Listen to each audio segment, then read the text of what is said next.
Mkurugenzi wa halmashauri ya jiji la Mwanza, Kiomoni Kibamba, amefika kata ya Mkuyuni, wilaya ya Nyamagana, mkoani Mwanza, kuzungumza na wananchi wanaodai fidia ya maeneo yao zaidi ya miaka 7 yaliyopo mtaa wa Nyota na kuzungumza nao, ikiwemo kuwaelimisha juu ya uhalali wa umiliki wa ardhi mara baada ya kuibuka sakata la mfanyabiashara wa maua Edward almaarufu Edo kutoweka katika mazingira tatanishi, ambaye naye alikuwa miongoni mwa wananchi waliohudhuria kikao hicho. Kibamba amesema kuwa wananchi wapatao 4 ndio watakaolipwa fidia ili kupisha mradi wa soko la samaki unaotarajiwa kuanza kujengwa hivi karibuni. Lakini pia alipoulizwa juu ya mfanyabiashara huyo kutoweka katika mazingira tatanishi, amejibu hivi: mwenye fidia, kwa mfano nikija mimi nikasema sasa nalipa fidia, yale mazao sio ya kwako, yule ambaye mwenye ardhi ndio nitakaye mlipa. Yaani kama wewe ulipanda matembele, utakuwa labda wewe ulikuwa kibarua. Ndio maana kwenye sheria kuna msemo mmoja wa Kilatini unasema hivi: quid quid plantator sholo cediti, kwamba kile kilichoko juu ya ardhi ni mali ya mwenye ardhi. Kwa hiyo hata kama mfano umepata matembele wewe, lakini kile kipande ikawa cha babangu mzee nani? Mzee Kaita, nitamlipa mzee Kaita, sio wewe. Sasa changamoto iliyopo, wataalamu wanasema kwamba leo eneo lilikuwa ni buffer zone. Buffer zone ni kama vile hifadhi ya ziwa ya kupumulia nini? Ziwa. Na kwa mujibu wa sheria, ikiwa ni buffer zone, hiyo hifadhi inakuwa sio ya mtu, inakuwa ni mali ya nini? Ya serikali. Sasa kwa kuwa mimi sina dhamira mbaya, Wile yuko ofisini, bahati nzuri tumempata nani? Diwani ambaye aliwahi kufanya nini? Uthamini. Kwa hiyo inabidi tumpate Wile, tumpate mheshimiwa, wakakae kule ofisini waone michoro imekaaje. Ikisema wana haki, tutafuata haki. Nitawaambia kafanyeni uthamini, tutawalipa. Kama ana grievances, ana taratibu afuate, atafutwe, apatikane, tumchukulie hatua za kisheria. Kwa 4 milioni 468 kwa hizi nishalipa. Nilikuja mwenyewe nikaonana na hao watu, wakajiorodhesha mbele yangu, na nilikuwa na uongozi wote wa kata na mtaa walikuwepo, wakajiorodhesha, na huyo Edo alikuwepo. Walipojiorodhesha nikasema nitatafuta hela niwape kama kifuta jesho hao ambao wakulima wa mboga ili wakaangalie kitu mbadala cha kufanya, na niliwapa, na orodha yao ipo. Kwamba kuna mtu anaitwa Edo ameziwia mkandarasi kuendelea na kazi zake. Kwa mfano, siku mimi nakuja kule siku ya kwanza nimekaa na hao wakulima, nakutana nao. Bahati nzuri situmagi mtu. Pale ambapo kuna migomba ilikuwa haipo. Kitendo cha kwenda kupanda migomba, sisi kupanda maneno na ndizi wakati haikuwepo, ni uchokozi usiokuwa na sababu. Haya, mara ya kwanza nimeandaa hela ziko kwenye account, mpaka barua zipo ambazo nimemsainisha mzee Kaita na wenzake. Jamani, njooni mchukue hela, msipokuja kuchukua hela nitakuja kubomoa bila taarifa. Hizo barua wanazo. Edo ndio anayewashawishi wagome. Sasa hii miradi ina muda. Fedha za World Bank zina nini? Zina muda. Yaani kwa kifupi, ile barabara ya Buhongwa Kishiri Igoma na huu mradi ni mradi mmoja, na mkandarasi anayesimamia, yani consultant wa mshauri anayesimamia barabara ile na hili soko ni mmoja. Sasa kinachotokea ni nini? Barabara inakwisha, soko bado. Hela za nyongeza tutazitoa wapi za kumlipa consultant? Ndio anayetuhujumu kwenye mradi. Hatuwezi kumwacha aendelee kuhujumu mradi. Na kama ana madai zaidi, sawa inawezekana mimi nimekosea si ndio wako viongozi wetu, aende kwa mkuu wa mkoa, aende kwa DC. Kwa saizi mmemhifadhi wapi? Mimi sijui kama kamata. Wao ndo nasikia kutoka kwako. Mimi nimetoka kule, nimesema kuna wananchi wako hapa, mtaika niambia wananchi wako hapa, nikasema nije nizungumze nao. Hiyo siwezi kuzungumzia rafiki yangu. Sina taarifa, mimi nimesikia kutoka kwako. Edo tumpeleke tu sasa mahakamani kwa lengo la kuzuia serikali kufanya kazi zake.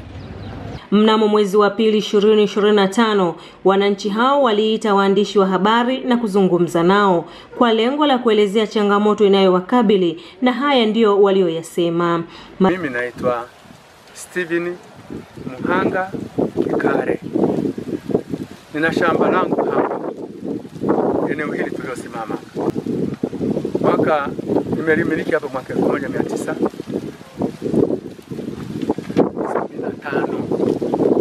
Ni langu la asili. Mwaka 2013 kuna jiji la Mwanza. Walikuja maofisa hapa, anasema mimi hapa ni mvamizi, niondoke mara moja. Nikasema naondokaje? Nilipokuja hapa tumeambiwa tuondoke. Mimi nikasikitika. Nikasema hii ni serikali ya aina gani? Wao walipata wasema mimi ni mvamizi. Wao sio wavamizi. Kama ni mvamizi na wao ni wavamizi, lakini wao ndio wananivamia mimi na shamba langu. Mimi sijawavamia. Serikali ya kuonea wanyonge si serikali nzuri. Serikali kuonea wasio kwa nacho si serikali nzuri. Naomba serikali tufikirie kwamba eneo ni letu. Mimi siwezi kusema kwamba kama serikali inataka eneo hili inifidie. Basi mimi nitaondoka kwa sababu ni swala la maendeleo ya wananchi wa Mkuyuni na Tanzania nzima. Sasa kuniondoa hapa patupu ni kunionea, wasinionee. Naomba muambie hawa wasinionee. Sio kazi yenu. Mimi eneo langu ni la asili la muda mrefu kabla wao hajafika. Sio wamekuja mwaka 2013 hapa. Mimi mwaka 1975 ni zamani sana. Sina hiyo hati ya umiliki hapa. Ni asili, ni la kwangu. Mheshimiwa Masaka Kikare, mimi ni mfanyabiashara na ninajishughulisha na shughuli za uoteshaji wa maua na miche, na maeneo haya nimeyapata kwa kuyakodi kwa wenyeji tu. Na nilijaribu kuongea na mkurugenzi, naona hanielewi. Na dispatch iko hapa. Mimi nimeingiza mzigo wa milioni 10. Alafu ananipa 200,000. Sasa sijui serikali inaweza kanisaidia. Nitaleta hivi vielelezo vyote, wakague. Serikali iangalie hii. Na ikiwezekana kabla hawajaanza mradi watulipe. Tuingie kwenye makadirio, watulipe kuliko kutoka tumepata hasara. Na risiti EFD mashine nitawaletea serikali, ni wakabidhi kwamba bana sasa sina uwezo wa kuzalisha tena, maana wananiharibu sasa. Kama leo naandaa saikolojia kuanzia huku wananipiga na kule barabarani wanataka wanipige. Hii kwa kweli, na kundi huko chini kinahamasisha kusimama imara kwamba bana anasema jiandae kisaikolojia. Bwana, ninawaambia waandishi wa habari. Yaani mimi habari sijui ya kupiga kura, sikufanya nini huko siku.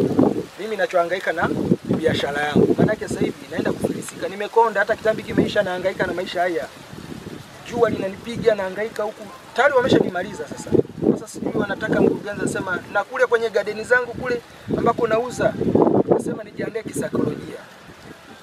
Nashindwa kuelewa. Nimeenda TANROADS wanasema bana na ujiandae. Sasa mimi naona kila sehemu najiandaa sasa. Sasa kwa kuwa waandishi mko hapa, lolote litakalotokea nitawaita mje muone saikolojia wanayosema ndio hiyo. Sasa maeneo ya hapa Mkuyuni, kilichonileta hapa ni kuja kuomba ombi langu kwa sababu ya mashamba ambayo yanayekuja kutengenezwa hapo. Panatengenezwa soko, lakini katika soko hilo tuliahidiwa kulipwa, hawakulipa na walikuja kusamanisha. Waliposamanisha wakaenda wakasema kwamba sasa hivi msilime tena.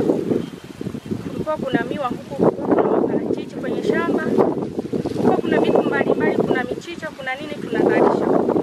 Hatujaisumbua serikali. Hii bamia miti. Koimoni mwenyewe mkurugenzi alikuja akamkuta mkwe wangu hapa siku moja anatengeneza mawese hapo. Yeye mwenyewe alimkuta shahidi kabla hajaenda Nzega.